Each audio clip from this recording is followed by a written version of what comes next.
Gadis itu berhenti di lampu merah. Tiba-tiba hujan deras turun. Saat itu, anak laki-laki di sampingnya mengeluarkan sebuah kain. Lalu diam-diam membersihkan helmnya. Gadis itu hanya melihatnya sebentar.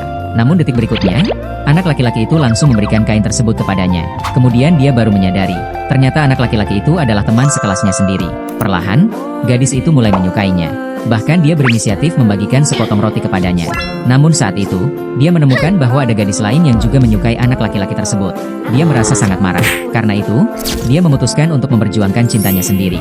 Dia mulai menciptakan berbagai kesempatan untuk bertemu dengannya. Bahkan meminta temannya mendorongnya ke dalam pelukan anak laki-laki itu. Anak laki-laki itu tidak menghindar. Pada saat itu, gadis tersebut tahu bahwa dia juga menyukainya. Akhirnya, mereka menemukan kebahagiaan mereka sendiri.